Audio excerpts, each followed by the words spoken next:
Assalamualaikum warahmatullahi wabarakatuh. Happy Friday ya. Hari ini kita sudah sampai ke tema 3, subtema 2, yaitu pembelajaran ke-5 dan 6. Oke, sebelum kita belajar, marilah kita berdoa terlebih dahulu.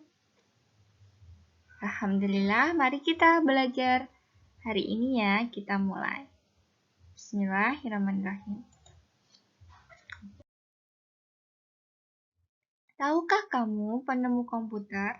Dan apa ya manfaat komputer bagi kehidupan masyarakat? Pastinya kalian sudah pernah kan ya menggunakan komputer ataupun menggunakan laptop. Semuanya bermanfaat bagi kehidupan manusia ya. Siapa sebenarnya penemu komputer?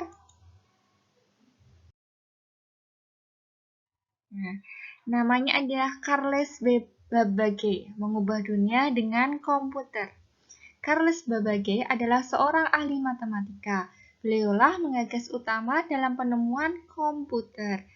Mesin penghitung yang ia temukan pada tahun 1791 sampai 1871 sebenarnya adalah kalkulator otomatis ya. Babbage terkenal dengan julukan Bapak Komputer. Babbage lahir pada tanggal 26 Desember 1792 mengeluhkan sistem perhitungan yang mengandalkan tabel matematika, sehingga kerap terjadi kesalahan. Nah, kemudian Babbage ingin mengubah sistem perhitungan tersebut melalui sistem mekanik untuk menekan kemungkinan terjadinya kesalahan hitung. Jadi, dari hitung manual ke hitung mekanik atau secara elektronik ya. Gagasan tersebut dituangkan dalam sebuah catatan yang diberi nama Note on the Application of Machinery to the Computation of Astronomical and Mathematical Tables. Catatan yang dibuat pada tanggal 14 Juni 1822 ini berisi tentang semua konsep komputasi yang ada dalam benaknya. Jadi sebenarnya komputer itu dimulai dari kalkulator terlebih dahulu ya. Coba perhatikan yang di bagian sini. Kemudian yang pertama, pada tahun 500 sebelum Masehi, alat hitung tradisional itu namanya abacus. Kemudian pada tahun 1821, komputer pertama kali ditemukan. Berkembang lagi menjadi komputer listrik. Kemudian ada email, surat elektronik pertama dibuat. Kemudian komputer pertama menggunakan keyboard dan mouse itu tahun 1973. Pada tahun 1975, komputer dengan harga terjangkau untuk rumah atau home computer. Kemudian pada saat 1983, internet dengan jaringan global diciptakan. Jadi ini udah ada komputer, kemudian internet diciptakan pada tahun 1983. Nah, semuanya itu digabung dan pada tahun 1994 dimulailah penggunaan internet oleh masyarakat luas. Oke. Tadi untuk pembelajaran 5 itu berkaitan dengan komputer saja ya, siapa penemu komputer dan lain sebagainya. Nah, kita sampai ke pembelajaran 6.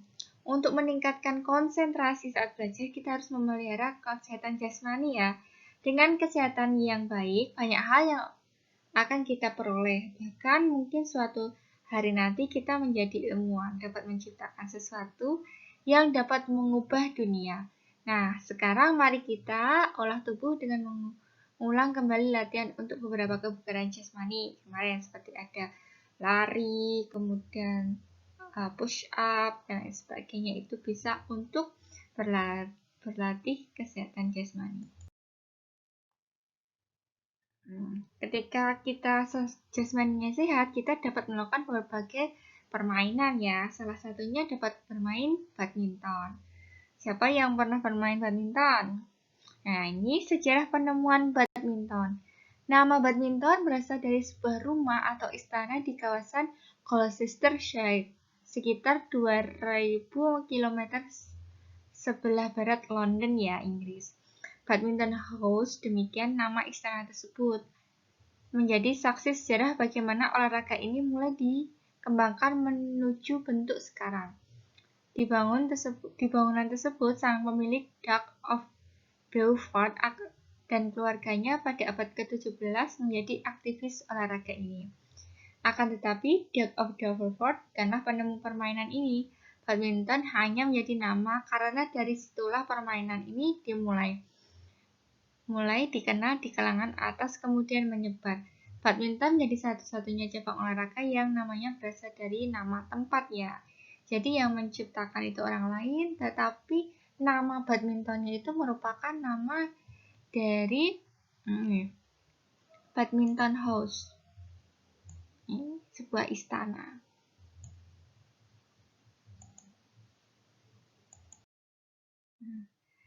Kita akan belajar lagi tentang apa yang dimaksud dengan teks eksplanasi ilmiah ya. Jadi asal-usul suatu benda misalnya ada kalimat penjelas, kalimat pembuka, penjelas, dan ada kalimat penutup ataupun kesimpulan. Nah, setiap hari kita menggunakan pensil ya. Pernahkah terbayang olehmu gimana sih manusia bisa bikin tanda atau tulisan sebelum ditemukan pensil? Jadi sebelum pensil kita menggunakan apa ya? Bagaimana proses penemuan pensil hingga menjadi bentuk pensil seperti sekarang dengan proses pembuatan yang lebih modern? Zaman dahulu manusia menggambar dan menulis dengan menggoreskan ujung pisau ke batang pohon ya, kayak memahat.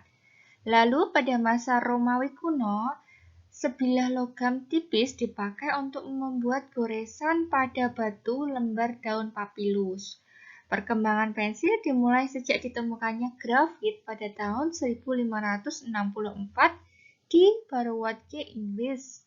Grafit ditemukan sebagai material yang dapat meninggalkan tanda hitam yang cukup pekat, namun terbukti lunak dan gampang patah.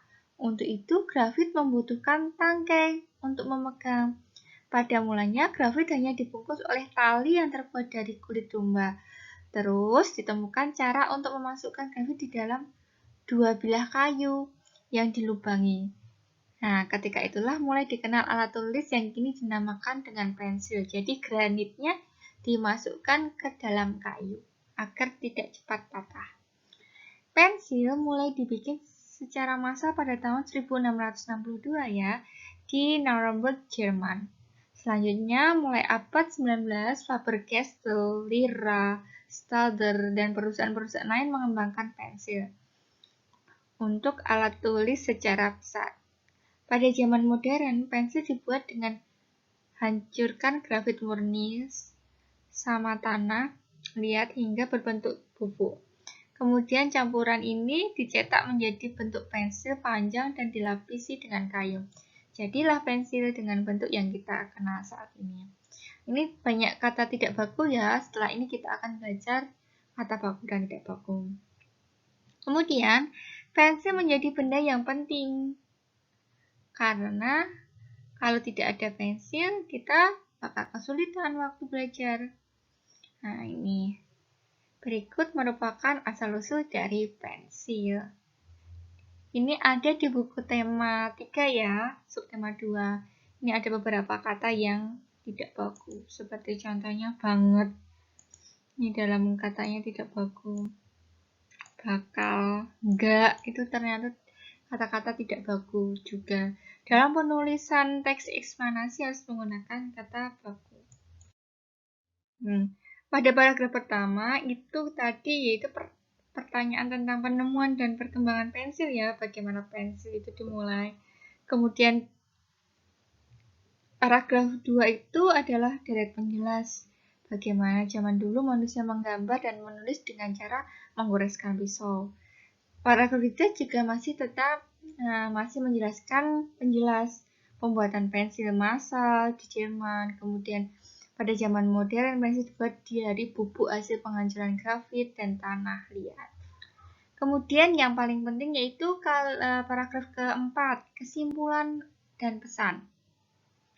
Pensil menjadi penting karena tanpa pensil kita akan kesulitan belajar dan tidak bisa membuat karya tulis ya. Ini kalau kesimpulan itu berarti menarik kesimpulan dari suatu bacaan. Biasanya di paragraf terakhir.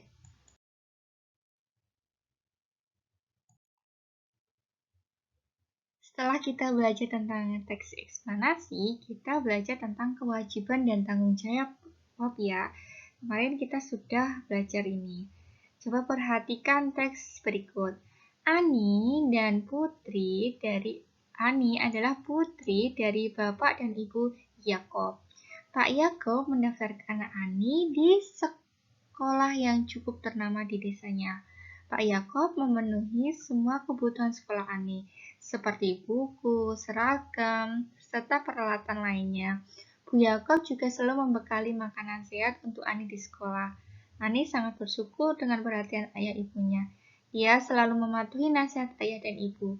Ani juga rajin sekolah, rajin belajar dan mengerjakan tugas sekolah tanpa perlu diingatkan. Ani kemudian selalu naik kelas dengan nilai yang memuaskan.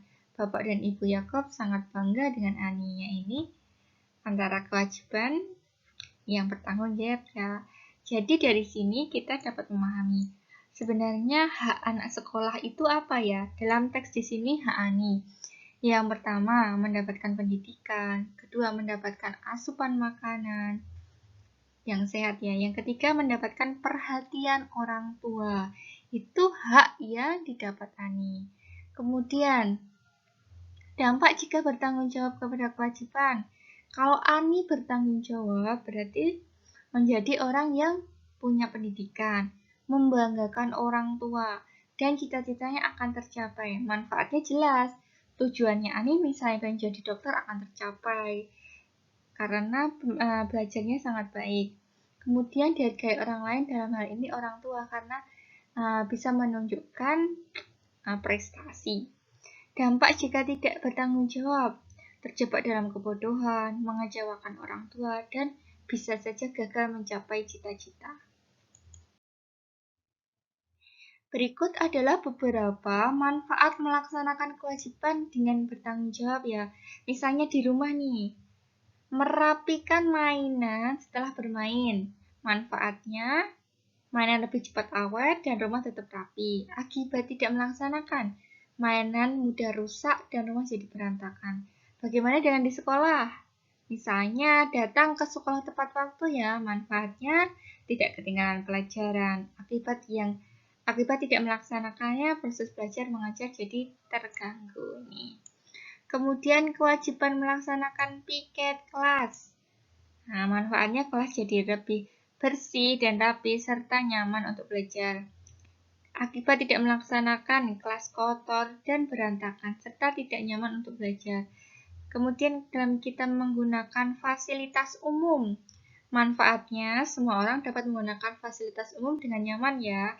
Akibatnya tidak melaksanakan, fasilitas umum rusak dan tidak nyaman lagi untuk digunakan. Alhamdulillah pembelajaran hari ini kita sudah selesai ya. Dipahami terlebih dahulu untuk video pembelajaran hari ini. Kemudian ditanyakan pada diri sendiri, bagaimana dengan dirimu? Apakah sudah bisa bertanggung jawab terhadap kewajiban kita sebagai kewajiban seorang pelajar? Seperti itu ya. Ini untuk reviewnya sedikit aja, ada 2 nomor.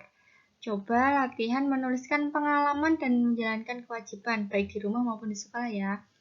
Dikerjakan di buku tematika halaman 110 dan membaca materi Bupena halaman 184 sampai 187 dan latihan di Bupena halaman 185 nomor 1 sampai 5. Cukup sekian pembelajaran hari ini. Wassalamualaikum warahmatullahi wabarakatuh. See you next time.